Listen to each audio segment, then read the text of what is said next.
अरे अगर माफिया है तो कहां नहीं है माफिया का सबसे उस तरह का सलूक किया जाएगा। अगर है तो इस्तेमाल करो कानून को। मगर ये जो उत्तर प्रदेश की सरकार ने ये जो पॉलिसी बनाई है कि गोली का जवाब गोली से देंगे, तो मैं उत्तर प्रदेश के मुख्यमंत्री से पूछना चाहता हूं कि गांधी को मारने वाले का नाम गोडसे था। गांधी को मारने वाले का नाम गोडसे था, तो गोडसे को पकड़ा गया और गोडसे पर मुकदमा चला और मुकदमा चलने के बाद कोर्ट से उसको फांसी की सजा दी गई। इसको बोलते कानून की कामयाबी। गांधी से बड़ा कोई नेता नहीं हो सकता इस देश में। गांधी से बड़ा बाबा साहब अंबेडकर थे, मगर गांधी को मारने वाले को हमने कोर्ट में केस चलाया। राजीव गांधी को बम छोड़ाने वालों को केस चलाया, जेल में रखा चेन्नई में। इंदिरा गांधी को मारने वालों को हमने केस चलाया और जेल में रखा और सजा दी। यह कानून की कामयाबी है, यह गुंडों की कामयाबी नहीं थी। और आप देख लो पाकिस्तान से अजमल कसब आया, बंबई की मुंबई की सड़कों पर खून की होली खेल रहा था। उसको जिंदा पकड़ने में हमारा एक बहादुर पुलिस का सिपाही शहीद हो गया। हमने अजमल कसब पर मुकदमा चलाया, कोर्ट ने सजा दी, उसको फांसी पर चढ़ाया। तो मुंबई के मुसलमानों ने कहा कि इस आतंकवादी को अपने कब्रिस्तान में दफनाने की जगह नहीं देंगे, तो जेल के किसी कोने में ले जाकर उसको दफन कर दिया गया। यह कानून की कामयाबी है। हम क्या कह रहे हैं कि कानून की कामयाबी हो, गोली की कामयाबी ना हो। देश चलेगा तो संविधान से चलेगा, देश चलेगा तो कानून के मुताबिक चलेगा। सजा देगी तो गोली नहीं, कोर्ट सजा देगी। अगर गोली से सजा दी जाएगी तो फिर बताओ इस देश में संविधान का क्या होगा। अगर गोली से खत्म करना है तो कोर्ट को ताले डाल दो, अगर गोली से खत्म करना है तो संविधान को फेंक दो उठाकर, इसकी जरूरत ही नहीं है। आज उत्तर प्रदेश में एक खौफ का माहौल है और उत्तर प्रदेश के मुख्यमंत्री कहते हैं कि उत्तर प्रदेश में सब चंगा है। बड़ा ही झूठ वो कहते हैं। 2017 से 2022 तक 35,000 फिरक़े-वाराना फसादात उत्तर प्रदेश में हुए, तो उत्तर प्रदेश में कहां चंगा है। आप बताइए, हर साल 5 साल में हर साल को ऐसा साल नहीं जाता जहां पर दलितों पर अत्याचार नहीं होता। 11,000 हर साल, माने 2017 से 21 तक हर साल 11-12 हजार दलितों पर उन पर अत्याचार के वाकयात होते हैं। ये कहां से फिगर आया? ये मोदी सरकार का एनसीआरबी का डेटा कहता है, मगर उत्तर प्रदेश के मुख्यमंत्री कहते हैं कि उत्तर प्रदेश में सब चंगा है। वो कहते हैं कि माफिया खत्म हो चुका है।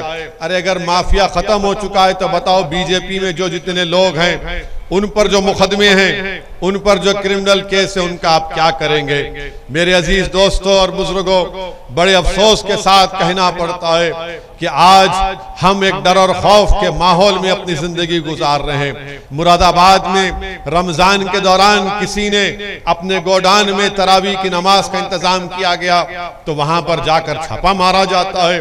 अभी हम मगरिब की नमाज एक नमाज मस्जिद में पढ़ रहे थे, हमको बताया गया कि मस्जिद के ऊपर छत डाला जा रहा था तो छत का काम रुका दिया गया है। बताओ फिर ये आखिर एक तरफा तमाशा क्यों होता है? और मैं आपसे एक बात कहना चाहता हूं कि आपने पिछले विधानसभा के चुनाव में तारीखी तौर पर झोली भर भर कर आपने समाजवादी को वोट दिया।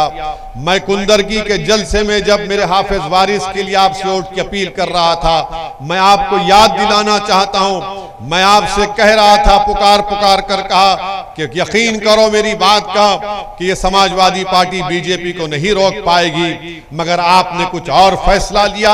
हम आपके फैसले की इज्जत करते हैं, मगर बताओ इतनी बड़ी तादाद में आपने वोट दिया तब भी बीजेपी कामयाब हो गई। और जब कामयाब हो गई तो समाजवादी का कोई नेता आता नहीं है। समाजवादी के कोई नेता में इतनी हिम्मत नहीं है कि वो गलत को गलत बोल सके, जुल्म को जुल्म बोल सके और मजलूमों का साथ दे सके। आज यही वजह है कि आपने वोट तो दे दिया उनको, किसी को आपने अपना विधायक बना लिया, मगर उनकी जबान नहीं खुलती। विधानसभा में जाते हैं और गूंगे और अंधे बनकर बैठते हैं, इनकी जबान नहीं खुलती वहां पर। उनसे ये नहीं पूछा जाता, सरकार की आंख में आंख डालकर नहीं पूछते कि बताओ स्कूल क्यों नहीं खोले जाते, बताओ यहां पर तरक्की का काम क्यों नहीं होता, बताओ आखिर कौन से कानून के तहत आप मनमानी करते हैं और किसी का घर बुलडोजर से तोड़ देते हैं। आप यही चीजें हैं, जब तक आप अपने वोट से अपने नेता को नहीं पैदा करेंगे आप कामयाब नहीं हो सकते हैं। मेरी बात अगर किसी को पसंद नहीं आ रही है तो मुझे माफ कर देना, मगर सच्चाई ये है, मैं आपसे अपील कर रहा हूं कि आप अपनी देखिए आपका क्या मुकाम है। एक मिसाल देकर अपनी बात को खत्म कर देता हूं कि बिहार के मुख्यमंत्री नीतीश कुमार और तेजस्वी यादव उत्तर प्रदेश को आते हैं, अखिलेश यादव से मिलते और कहते हैं कि 2024 के पार्लिमानी चुनाव में हम सब मिलकर इलेक्शन लड़ेंगे। मगर आपको बताऊं, बिहार में इन लोगों ने एक ऐसे आदमी को जेल से रिहा किया जो कलेक्टर था, दलित परिवार से था, उसका नाम कृष्णया था, और यही उस वक्त का एक आलाजाद का एमएलए, उसने एक माप के जरिए उस दलित कलेक्टर की हत्या कर दी। कोर्ट ने उसको उम्र कैद की सजा दी तो नीतीश कुमार और तेजस्वी यादव की सरकार ने कानून को बदलकर उसको जेल से रिहा करवा दिया, उसको जेल से रिहा करवा दिया। और सबसे पहले अगर उस दलित आईएएस ऑफिसर डीएम की हत्या की उसकी बेवा के साथ अगर कोई खड़े होकर उसकी तकलीफ को, उसकी पीड़ा को समझकर किसी ने यह कहा कि गलत फैसला लिया गया, तो मजलिस इत्तेहादुल मुस्लिमीन की तरफ से असदुद्दीन ओवैसी ने उसको गलत कहा। मगर मैं गलत इसलिए कहा कि अगर किसी से भी नाइंसाफी होगी तो गलत होगा, मगर सोचो थोड़ी देर के लिए क्यों उसको छोड़ा गया, क्योंकि वो जिस समाज से आता है वो समाज पूरा उसके साथ है, और इनको 2024 में बिहार में उस समाज के वोट की जरूरत है, इसीलिए उसको छोड़ दिया गया।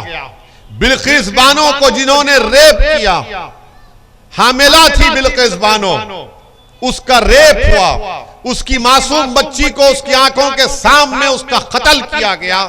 बिल्किस बानो के रिश्तेदार महिलाओं का रेप हुआ और उनका कत्ल हुआ। उसके कातिलों को गुजरात की बीजेपी की सरकार छोड़ देती है। क्यों छोड़ती है?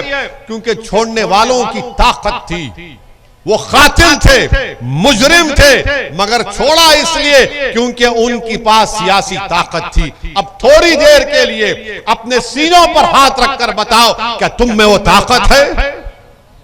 क्या तुम में वो ताकत है? बताओ। तुम में वो ताकत नहीं है, तुम्हारे आंसुओं की कीमत नहीं है, तुम्हारे उस उजड़े हुए घरों की जो बुलडोजर से तोड़ दिया जाता है उसकी कीमत नहीं है, तुम्हारी तकलीफ की कोई अहमियत नहीं है, क्योंकि तुम एक सियासी ताकत नहीं बन रहे हो। असदुद्दीन ओवैसी पर इल्जाम लगता है, लगने दो, मुझे इन इल्जामात की परवाह नहीं है, क्योंकि एक दिन अल्लाह फैसला करेगा और जो लोग इल्जाम लगा रहे हैं उनको अल्लाह के दरबार में उसको साबित करना पड़ेगा।